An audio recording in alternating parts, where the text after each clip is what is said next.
할렐루야. 오늘도 주 앞에 전심으로 예배하는 우리 성도님들의 삶에 주님의 은혜와 사랑이 가득하시기를 축복합니다. 오늘은 아침부터 하나님 주시는 은혜가 좀 있는 것 같아요. 제가 오늘 아침에 우리 한영순 입사님이 연락이 와서는 민구가 오늘 함께하지 못할 것 같다라는 연락을 받았어요. 왜냐하면 민구가 하는 일이 통신 장비들의 장애가 터지면 그거를 수리하고 이런 일을 해야 되는데 굉장히 힘든 일이에요. 고된 일. 그래서 갑자기 밤이고 낮이고 막 장애가 터지면 출동을 해야 되는데 새벽에 출동을 갔다 와서 몸이 너무 고단하고 힘들어서 못 일어나는 것 같아요. 그래서 민구가 오지 않으면 이제 드럼을 어떻게 해야 되나, 또 드럼 없이 예배는 할 수 있겠죠. 또 그런 또 좀 썰렁하잖아요. 그래서 제가 이제 앉았어요. 드럼을 연습할 때 앉았는데 칠 줄은 알아요. 예. 오래전부터 쳐왔으니까. 근데 문제는 뭐냐면 쭉 해오는 게 아니잖아요. 가끔 빌 때 땜빵을 하다 보니까 머릿속으로는 이렇게 쳐야지 하는데 손이 안 가요. 머릿속으로는 여기선 이렇게 해야지 하는데 안 움직여요. 그래서 어찌어찌 연습을 했는데 떨리는 마음으로 드럼에 앉아서 예배를 시작하려고 하는데 문이 딱 열리면서 시우가 제가 칠게요. 여러분 이런 은혜가 어디 있습니까? 시우가 오늘 원주에 와서 함께 예배하게 돼서 이렇게 드럼으로 섬겨주셔서 얼마나 감사한지 몰라요. 여러분 그래요, 우리는 항상 준비되어 있어야 되는 것 같아요.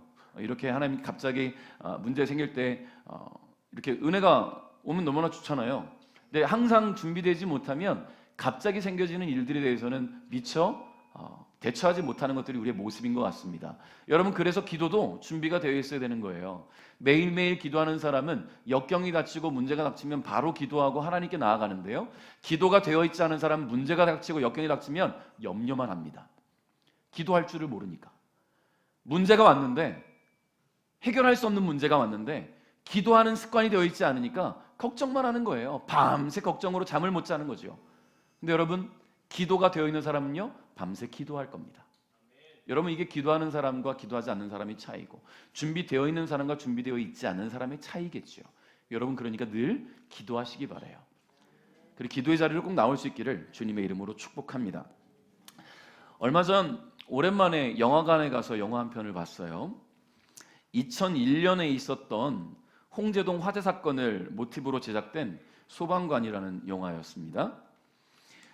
이 2001년에 홍제동에 있었던 이 홍제동 화재 사건, 여러분 기억들 나시는 분들 계실까 모르겠어요. 이 사건은요 홍제동의 다세대 주택에서 발생된 화재 사건으로 당시 소방관이 6명이 사망하게 되고 3명이 크게 다쳤던 사건입니다. 소방관 6명은요 1차적으로 이 건물 안에 들어가서 수색을 하게 되는데 요 구조자가 없다는 것을 이제 다 수색을 하고 더 이상 구조할 사람이 없구나라는 것을 확인하고 나왔어요. 근데 그때 이 집주인 아줌마가 저 안에 내 아들이 아직 있어요라는 그 한마디 때문에 다시 들어가게 되죠. 그리고 다시 수색하는 중에 건물이 무너져 내리게 됩니다. 그래서 안타까운 소방관 6명의 생명이 사라지게 된 것이지요. 여러분들 이 사건이 너무나 충격적이었던 것은 무엇이냐면 이 순직한 소방관들이 화염에 휩싸인 건물 안에 들어가려서 구하려고 했던 그 집주인의 아들이 이 불을 지른 사람이라는 거예요. 홧김에 집에 불을 지르고 본인은 나가버렸어요. 근데 이 집주인은 그 아들이 불을 지르고 나간 걸 몰라요. 집에서 자고 있다고만 생각했기 때문에 내 아들이 저기 있어요라는 말에 소방관들이 들어가게 되고 무너져 내린 것이지요. 너무나 할 말을 잃게 만드는 그런 사건이었던 것 같아요. 여러분 이 사건을 모티브로 한 이 영화 소방관에서도 제가 기억에 남는 한 장면이 있어요. 이 극 중에 신입 소방관인 철웅이라는 사람은요 친한 선배 용태라는 사람의 권유로 소방관이 되었어요. 근데 어느 화재 현장에서 출동하여서 구조 활동을 벌이던 중에 이미 다 수색을 했는데 한 여성을 구했어요. 근데 이 여성이 뭐라고 하냐면 내 아이가 아직 안에 있어요라는 말을 듣고는 이 반장이 그럼 다시 들어가야지 하고 다시 출동하게 됩니다. 근데 이미 건물이 화염이 너무 많이 휩싸였단 말이에요. 무너질 수도 있단 말이죠. 근데 이 반장은요 이 현장 지휘관은 지금 무너질 수 있으니 더 이상 구조하지 말자, 더 이상 수색하지 말아라 라고 명령하지만 그 한 생명 때문에 다시 들어가게 돼요. 그리고 그 현장에서 이 용태라는 이 철웅이라는 신입 소방관이 될 수 있도록 좀 끌어당긴 그 용태라는 이 소방관이 소녀를 찾아내요. 소녀를 찾아내고 들쳐매고 오는데 계단이 무너져 내리는 거예요. 그래서 이 아이를 반장님에게 던지고는 떨어져서 죽게 돼요.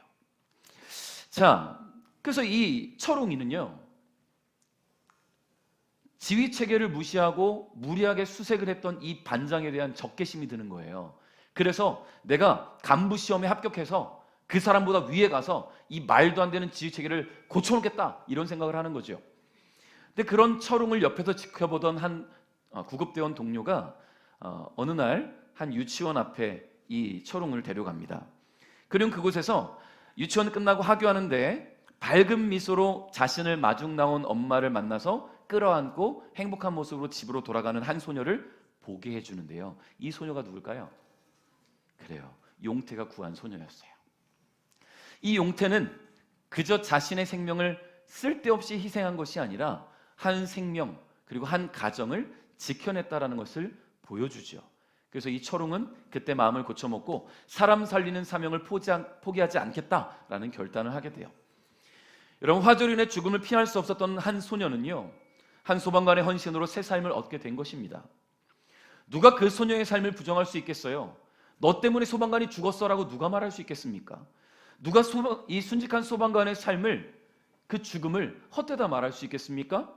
너무나도 안타까운 죽음이지만 마지막까지 최선을 다해서 사명을 다한 이 소방관의 헌신이 한 소녀에게 소중한 생명을 선물하게 된 것이지요. 한 가정의 기쁨을 얻게 해주신 것입니다. 여러분, 우리도 이 소녀처럼 삶을 선물 받은 사람들이에요. 죄와 사망의 권세 아래 놓여서 죽음의 길을 가던 우리를 예수님께서 친히 그 생명을 십자가 위에 내던지셔서 우리를 올가매고 있던 그 죄의 모든 저주를 끊으시고 사망 권세를 깨뜨리셔서 우리를 구원하신 거예요. 그렇게 구원받은 우리가 얼마나 소중한 사람들입니까? 얼마나 귀한 사람들이에요. 우리 옆에 계신 분께 이렇게 한번 축복해 볼까요? 당신은 정말로 소중한 사람입니다. 그래요. 하나님의 아들 예수께서 친히 그 생명을 담보로 우리를 구원하셨으니 우리는 얼마나 가치 있는 존재들이란 말입니까? 근데 왜 많은 성도들이 교회를 오래 다녔음에도 불구하고 삶이 변하지 않을까? 그런 새 삶을 선물로 받은 우리인데 왜 더 나아지지 않고 왜 정체되어 있을까라는 생각들을 하지요. 매 주일 빠지지 않고 교회도 나오고 예배도 열심히 드리고 기도도 하고 찬양도 하고 열심히 하는데 왜 신앙이 성장하는 것이 아니라 삶의 기쁨이 채워지는 것이 아니라 자꾸만 정체되어 있을까? 여러분, 이유는 간단해요. 구원의 가치를 모르기 때문이에요. 여러분, 만일 3살짜리 아이에게 우리 교회에 3살짜리 아이가 하나 있어요. 저기 지안이라는 아이가, 지안이에게 1,000만 원짜리 수표를 한 장 준다고 생각해 보십시오. 내가 주겠다 하면 저 뒤에서 얘기하는 것처럼 뺏으려 하겠죠, 누군가가. 여러분, 지안이에게 1,000만 원짜리 수표는 뭘까요? 종이 조각에 불과합니다. 볼펜으로 낙서를 하고 그림을 그리고 접기를 하다가 흥미를 잃으면 찢어버리겠지요. 가치를 모르니까. 근데 만약에 지안이에게 누군가가 그 누군가는 대져버리게 돈 줄 수 있는 능력이 없으니까 재벌 아저씨가 와서 지안이에게 1,000만 원짜리 수표를 딱 내민다면 그것을 지안이가 받는 순간 엄마가 얼른 챙겨야 될 겁니다. 그렇죠? 왜냐하면 이 1,000만 원짜리 가치를 엄마는 아니까. 아이가 찢어버리기 전에 이 가치를 아는 사람은 잘 챙길 거예요. 여러분, 우리는 세상적인 가치, 세상적인 것들의 가치에 대해서는 너무나 잘 알아요. 세상에서는 성공이나 명성, 권력의 소유 여부가 그 사람을 평가하는 기준이 되기 때문이죠.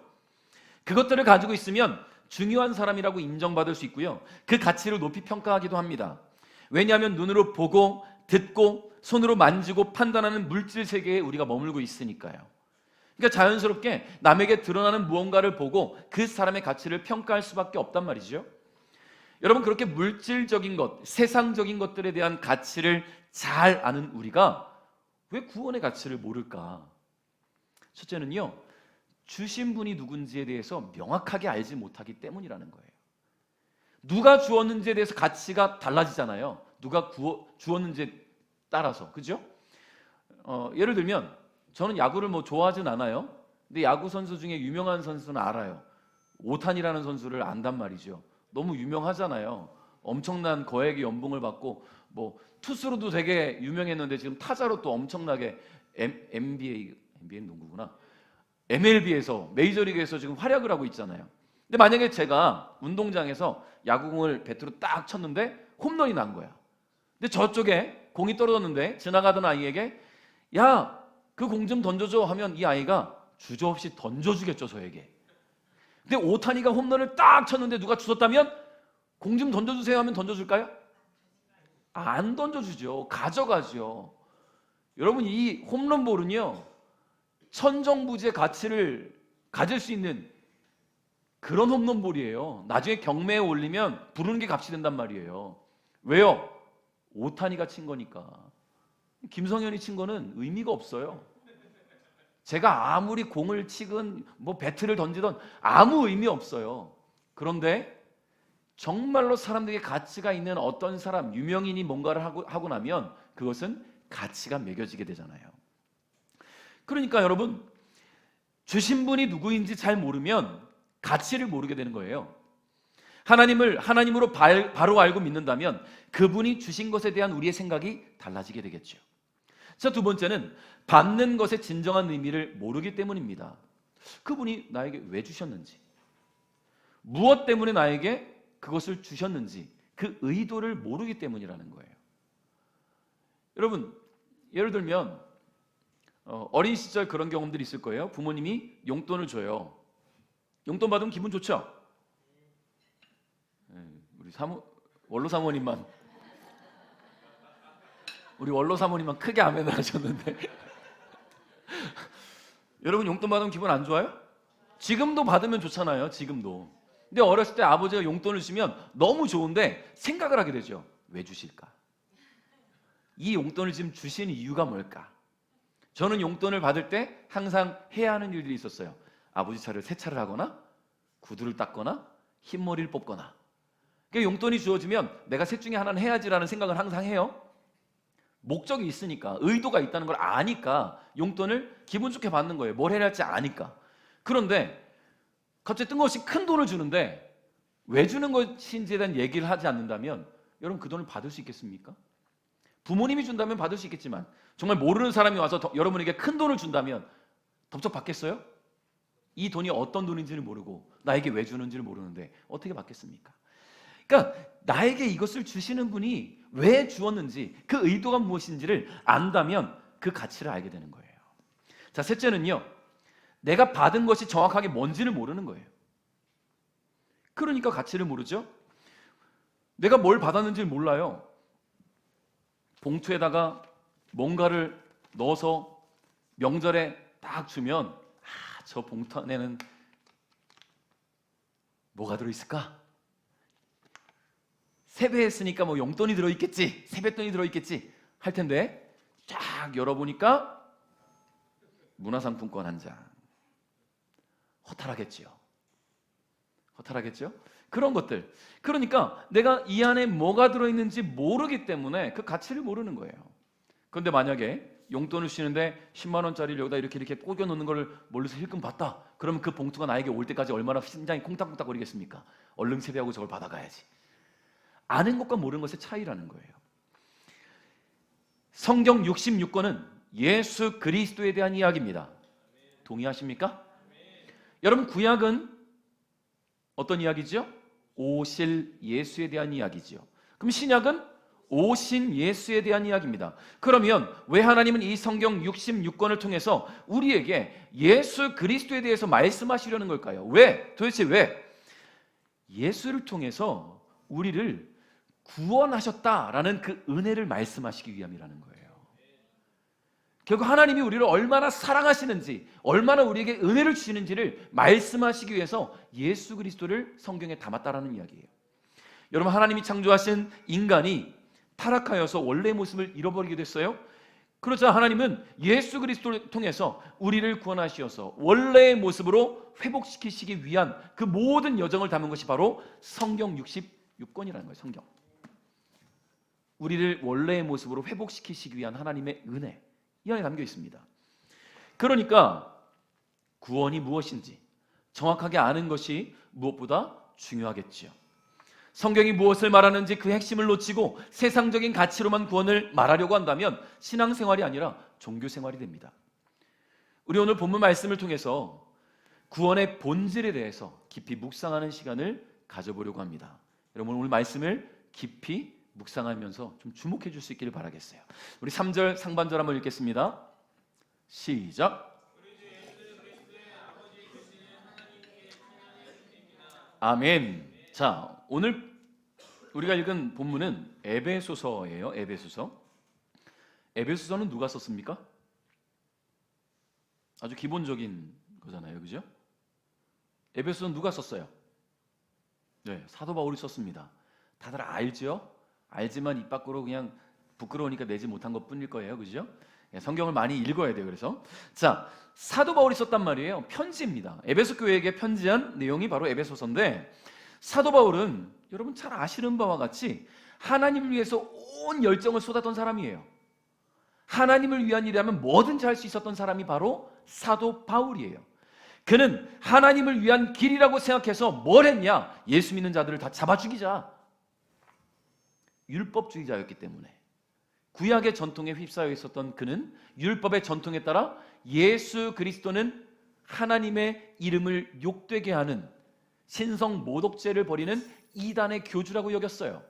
그러니까 예수 믿는 자들을 다 잡아 죽이는 일을 그는 해야 되겠다. 이것이 하나님의 뜻이다라고 생각했다라는 거죠. 그래서 그 일에 온 삶을 헌신했던 사람입니다. 그런 그가 다메섹, 지금의 다마스커스에 있는 그리스도인들을 잡으러 가는 도중에 부활하신 예수님을 만나게 돼요. 그는 눈을 멀게 되죠. 여러분 하나님 대단하시고 예수님이 정말로 대단하신 분이라고 느껴지는 것은 뭐냐면 그가 다메섹으로 가는 그 길에서 강한 빛을 봤단 말이에요. 그 빛 때문에 눈이 멀었어요. 그리고는 그를 부르시는 음성이 들려와요. 사울아 사울아 누구십니까? 나는 네가 핍박하는 예수다. 여러분 다메섹으로 가는 길이에요. 사울은 혼자 가고 있지 않았어요. 함께 가는 동료들이 있었단 말이죠. 근데 그 강한 빛은 왜 바울에게만 보였을까? 왜 바울에게만 보인 그 빛으로 바울은 눈을 멀었고 왜 그 음성은 바울에게만 들렸을까? 여러분 바울이 선택된 가장 중요한 이유가 있습니다. 그게 뭐냐면요, 하나님을 위한 열심이 있었던 거예요. 하나님을 위한 열심이 있었다. 여러분 하나님을 위한 열심이 있으십니까? 정말로 하나님을 위해 쓰임받기로 하신다면, 내가 정말로 주님을 위해서 뭐라도 하고 싶으시다면 그 열심이 있어야 돼요. 비록 바울은 잘못된 판단과 잘못된 분별력으로 하나님 마음을 제대로 알지 못했지만 그 열심만큼은 하나님은 아셨어요. 아, 이 사람이 변화된다면 나를 위한 최고의 일꾼이 되겠구나. 죄인 중에 괴수라고 스스로를 고백하는 이 바울을 하나님은 찾아오셨단 말이죠. 그의 열심이라면 그가 변화돼서 주를 위해 쓰임받을 수 있겠구나. 주님은 아시는 거예요. 여러분, 그런 그가 이제 3일 후에 예수님이 보내신 제자 아나니아를 만나면서 그의 눈에 비늘 같은 것이 벗겨지면서 다시 보는 체험을 하게 된단 말이에요. 여러분, 다시 보는 체험을 하게 됐다는 것은 다시 사는 은혜를 받았다는 이야기예요. 그는 죄로 말미암아 자신이 얼마나 악한 일을 해왔는지를 그때 깨닫게 되는 거예요. 아, 내가 하나님을 제대로 알지 못했구나. 하나님의 그 목적과 나를 이 땅에 보내신 그 의도를 파악하지 못했구나. 하나님의 마음을 분별하지 못했구나. 그래서 그가 이제 변화돼요. 180도 변화됩니다. 그래서 그가 그때부터 뭘 하냐면 구원의 진정한 눈을 뜨게 된 그가 하나님을 위해서 예수 그리스도를 전하는 자가 되었어요. 이전까지는 종교적 신념에 갇혀 있었습니다. 종교적 신념. 그러니까 하나님을 제대로 볼 수 있는 기회가 없어요. 그 신념 때문에. 그가 부활하신 예수님을 만나서 하나님이 어떤 분이신지를 바로 알게 되면서 구원의 감격을 경험하게 된 거예요. 그렇죠. 여러분, 유대교에서는요, 개개인이 하나님께 기도하지 않아요. 제사장에게 나가잖아요. 제사장을 통해서 죄를 용서받고 제사장을 통해서 하나님 주시는 메시지를 받으니 개인적으로 하나님과 1대1로 소통하지 못해요. 그랬던 그가 하나님의 뜻이라고 여겨왔던 율법주의의 모든 종교적 신념 때문에 예수 믿는 자들을 죽이던 그가 예수님을 만나고 나니까, 예수님이 나를 찾아와 주시니까, 하나님과 직통으로 소통할 수 있게 되니까 하나님의 뜻을 분별하게 된 것이지요. 그가 부활하신 예수님을 만나서 하나님이 어떤 분이신지를 바로 알게 되면서 구원의 감격을 경험한 겁니다. 그런 바울이 오늘 3절 상반절에 우리 주 예수 그리스도의 아버지 되시는 하나님께 찬양을 드립니다 라고 말을 해요. 찬양하고 있어요. 찬양으로 편지를 시작합니다. 여러분, 구원받은 사람은 하나님을 찬양하게 된다는 것을 잊지 않기를 바랍니다. 구원받은 사람은 하나님을 찬양해요. 여러분, 찬양이 뭡니까? 노래하는 것만을 이야기하는 게 아니에요. 찬양이라는 것은 칭찬하는 거예요. 높이는 거예요. 그가 한 일을 인정해 주는 거란 말이죠. 칭송해 주는 겁니다. 찬양의 대상이 행한 일에 대해서 인정해 주는 것, 그게 찬양입니다. 구원받은 사람은 하나님을 찬양할 수밖에 없어요. 왜냐하면 죄와 사망의 권세 아래 놓여서 죽음의 길이 확정되어 있던 우리를 하나님께서 바꿔주셨기 때문입니다. 3절 하반절 한번 읽어볼까요? 시작.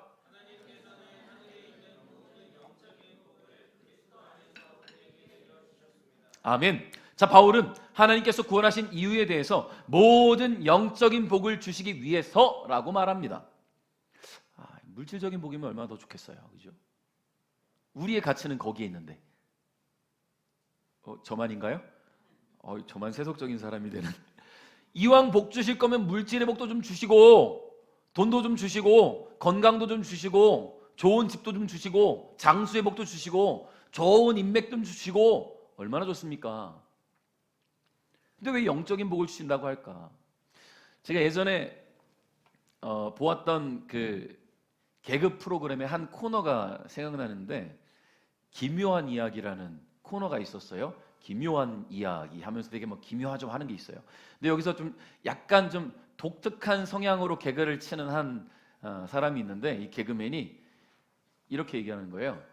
제 꿈은 재벌 2세가 되는 거예요. 근데 아빠가 노력을 안 해요. 아빠가 노력을 해야 제가 재벌 2세가 되는데 참 기묘하죠? 이렇게 얘기를 하는 거예요.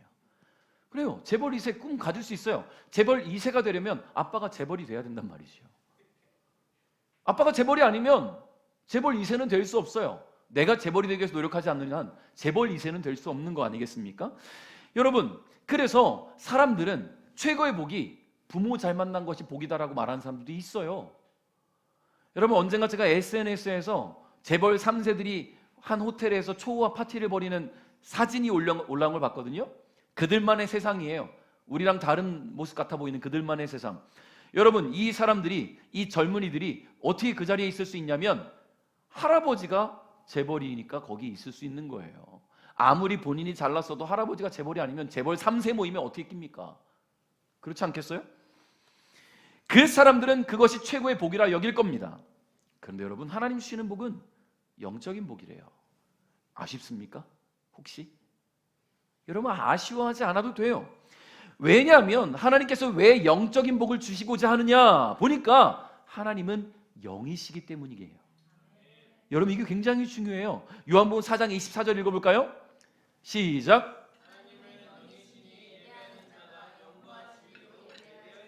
아멘. 자, 그러니까 영적인 복을 주시는 이유가 뭐냐면 인간이 죄를 짓고 타락했단 말이에요. 하나님과 단절되었어요.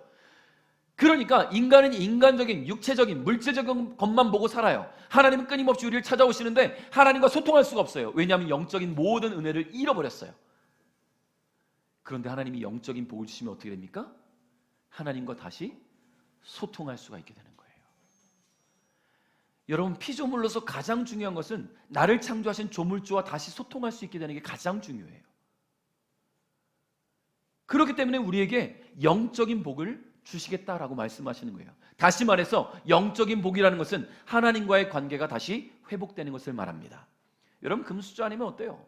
재벌 3세 아니면 어떻습니까? 하나님께서 영적인 복을 주셔서 온 만물의 창조주이시며 주관자이신 하나님과 다시 소통함으로 말미암아 내가 하나님의 자녀라는 것을 다시 한번 깨닫게 되었으니, 여러분 이보다 더 큰 복이 어디 있어요? 하나님이 우리 아버지가 되셨는데 재벌 3세가 부럽습니까? 여러분들 근데 이게 다가 아니에요. 4절 한번 읽어볼까요? 시작.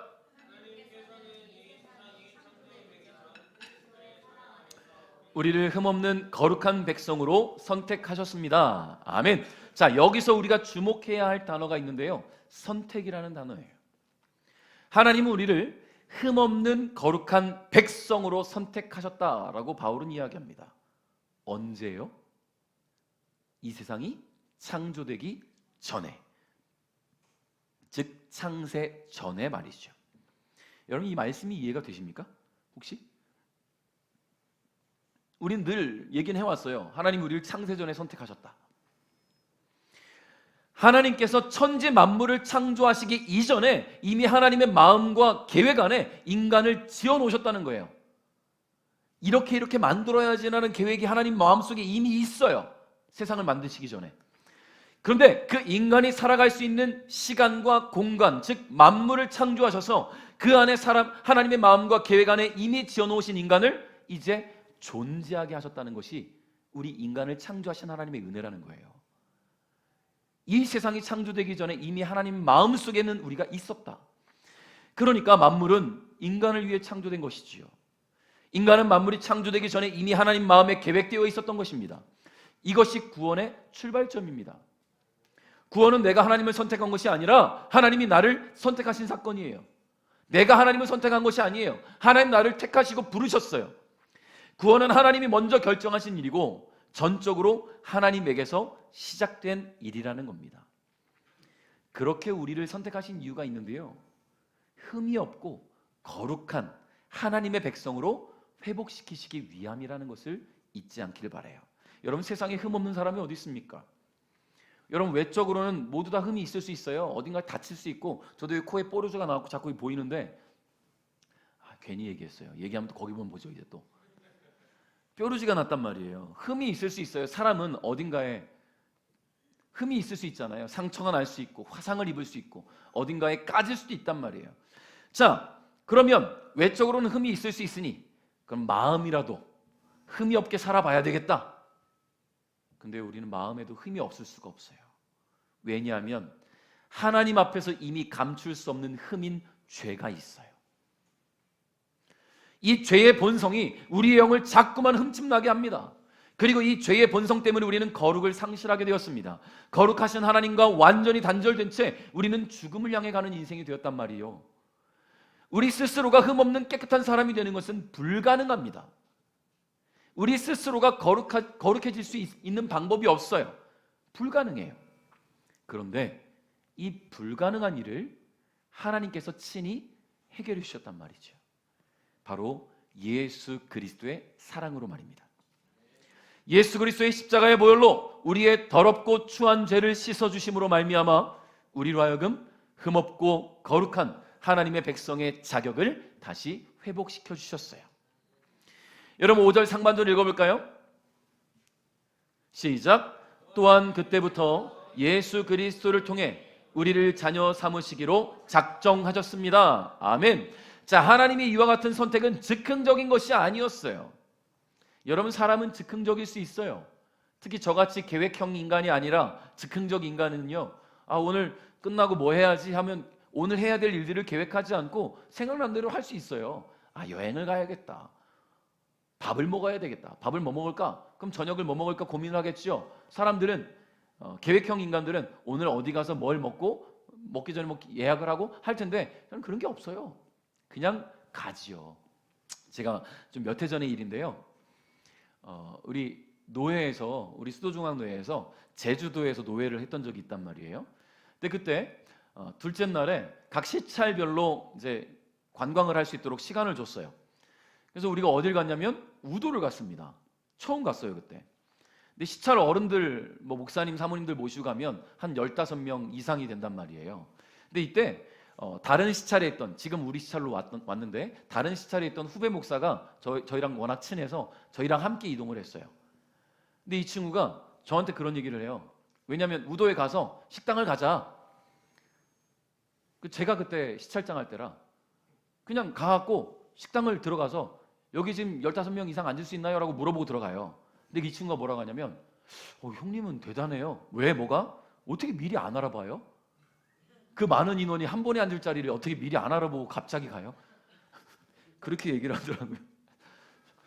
아니 있으면 가고 없으면 딴 데 가면 되지라고 얘기했는데 그게 이해가 안 가는 거예요. 왜냐하면 이 친구는 계획형 인간이에요. 미리 계획해서 가능한지를 확인하고 여부가 되면 가는 거죠. 근데 저는 그런 걸 생각을 안 해봤어요. 근데 그 이후에 미리 전화해보면 편할 수도 있겠구나라는 생각은 해요. 근데 막상 잘 되진 않아요. 그러니까 사람마다 다르단 말이죠. 사람은 즉흥적일 수 있어요. 근데 하나님은 즉흥적인 분이 아닙니다. 하나님은 예수 그리스도를 통해서 우리를 자녀 삼으시기로 창세 전에 이미 작정하셨다고 말해요. 개정 성경에서는 예정이란 단어를 쓰고 있단 말이죠. 예정하셨다는 것은 이미 계획을 세워놓으셨다는 말이에요. 여러분, 종교개혁자 칼빈, 우리 장로교의 핵심 전통이 되는 우리 칼빈은 예정론을 말합니다. 이게 바로 예정론이에요. 예정론을 한마디로 정리하면 하나님께서 모든 인간의 운명을 미리 정해놓으셨다라는 거예요. 여러분, 칼빈은 그가 쓴 기독교 강요에서 하나님께서는 영원한 작정으로서 각 사람에게 일어날 일을 예정하신다라고 말을 하죠. 쉽게 말해서 하나님의 백성, 하나님의 자녀들을 하나님께서 이미 결정하셨다는 이야기예요. 그분의 완벽하신 계획의 안에서 말이죠. 그러니까 하나님의 절대적인 주권으로 우리를 선택하시고 하나님의 자녀로 예정하셨다는 말씀입니다. 이게 구원이에요. 할렐루야. 인간 스스로의 힘과 노력으로는 얻을 수 없는 겁니다. 구원은 전적으로 하나님의 은혜라는 것을 우리는 기억해야 됩니다. 하나님은 그렇게 우리를 창세전에 이미 하나님의 자녀로 선택하시고 예정하셨어요. 자, 그런데 하나님은 왜 나 같은 보잘것없고 초라한 사람을 무려 창세전에 선택하시고 하나님의 자녀로 삼으시기로 작정하셨을까? 내가 도대체 뭐길래? 왜 하나님은 그러셨을까? 5절 하반절에 이렇게 말합니다. 하나님께서는 이 일을 바라시고 또 기뻐하셨습니다. 이 일을 하나님께서 바라시고 기뻐하셨대요. 우리가 어떤 사람인지, 어떤 성품을 지녔는지, 어떤 외모를 가졌는지, 어떤 모습을 하고 살아갈 것인지 하나님은 미리 다 아시지만 그저 하나님은 우리를 택하시고 부르시고 하나님의 자녀 삼는 것을 기뻐하신다는 거예요. 그래서 스바냐 3장 17절에 이렇게 기록하고 있어요. 같이 읽어볼까요? 시작. 너의 하나님 여호와가 너의 가운데 계시니 그는 구원을 베푸실 전능자이시라. 그가 너로 말미암아 기쁨을 이기지 못하시며 너를 잠잠히 사랑하시며 너로 말미암아 즐거이 부르며 기뻐하시리라 하리라. 아멘. 할렐루야. 성도 여러분, 우리 하나님께서 창세전에 이미 선택하시고 하나님의 자녀로 예정하신 자들입니다.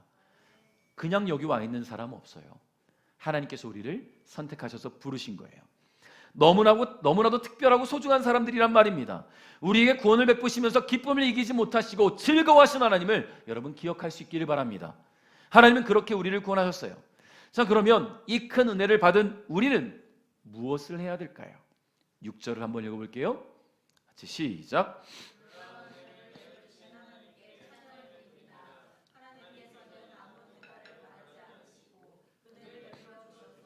사랑하는 아들 독생자 예수 그리스도를 우리에게 보내주셨던 것입니다. 아멘.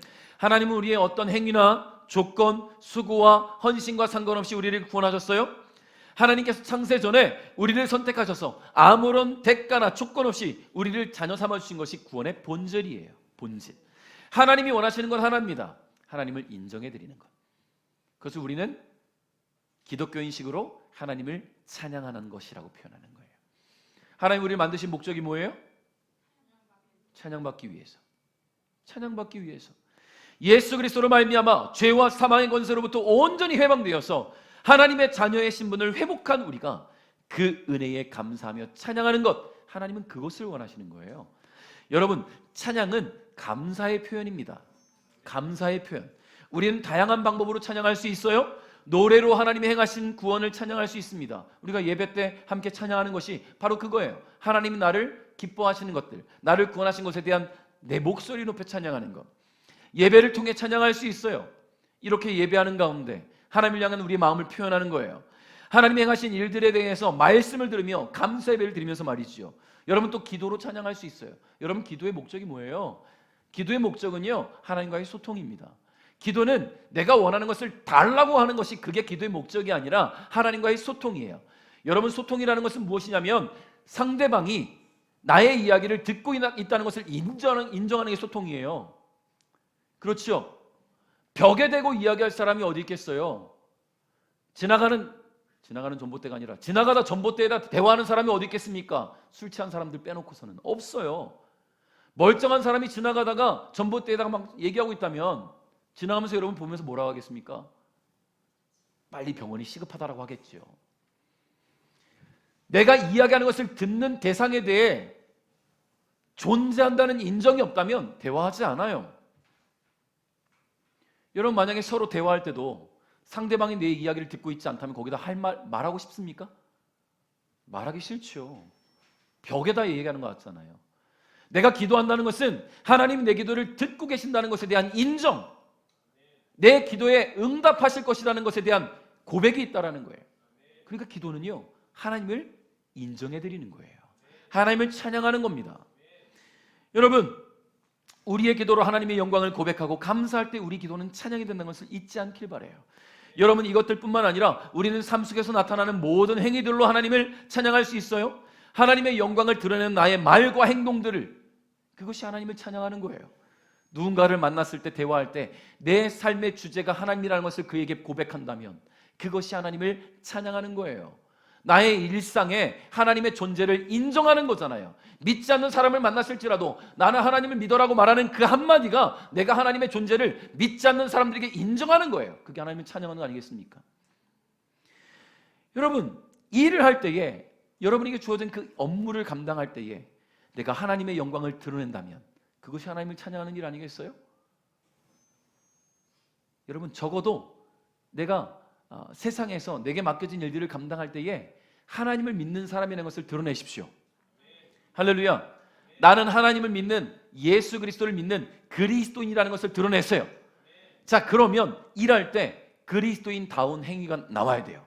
말을 조심해야 될 것이고요, 행동을 조심해야 될 거예요. 화가 난다고 욱한다고 욕이 튀어나와서는 안 되고 거짓을 일삼아서는 안 돼요. 그렇다고 한다면 믿지 않는 사람들이 볼 때에 예수 믿는 사람은 말이 다르구나, 행동이 다르구나, 어려운 일을 만나도 긍정적이구나, 예수 믿는 사람은 이라는 그런 생각이 그들에게 들어가기 시작하면 하나님의 영광을 드러내는 거예요. 이게 우리의 삶을 통해 하나님을 찬양하는 것 아니겠습니까? 하나님이 선택하시고 예정하신 하나님의 자녀라는 것을 여러분 기억하시면서 삶 속에서 하나님을 드러내는 것이 하나님을 찬양하는 것이며 이것이 하나님이 우리에게 원하시는 것임을 기억할 수 있기를 바라겠습니다. 이사야 43장 21절에 이렇게 말씀하셨어요. 이 백성은 내가 나를 위하여 지었나니 나를 찬송하게 하려 함이니라. 아멘. 할렐루야. 사랑하는 성도 여러분, 우리는 하나님께서 친히 선택하시고 구원하시기로 예정하신 너무나도 가치 있는 존재들입니다. 구원이란 말이 단순히 내가 예수 믿었으니까 나는 구원받았다 라는 것으로 끝나서는 안 돼요. 구원의 가치는 하나님과의 관계가 회복되었다는 것이고 하나님과 소통할 수 있게 되었다는 것이며 하나님의 영광을 드러낼 수 있는 존재가 되었다라는 말이에요.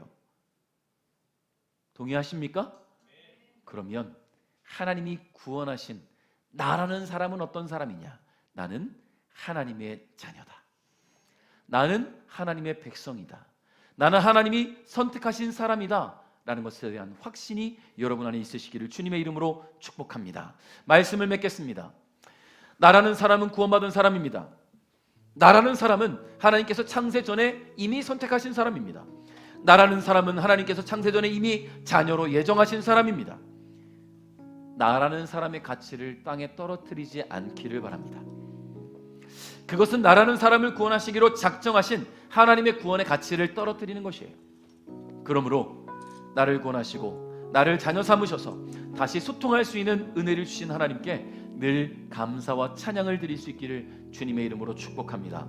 구원의 가치를 알았다면 하나님과 열심히 소통하기 위해서 늘 기도의 자리, 예배의 자리로 나올 수 있기를 주님의 이름으로 축복해요. 세상의 가치를 따라가지 않고 구원의 가치를 따라서 하나님과 더 많이 소통하시고 하나님 주시는 은혜를 매일매일 누리며 살아가는 우리 베델 가족 여러분 될 수 있기를 주님의 이름으로 축복합니다.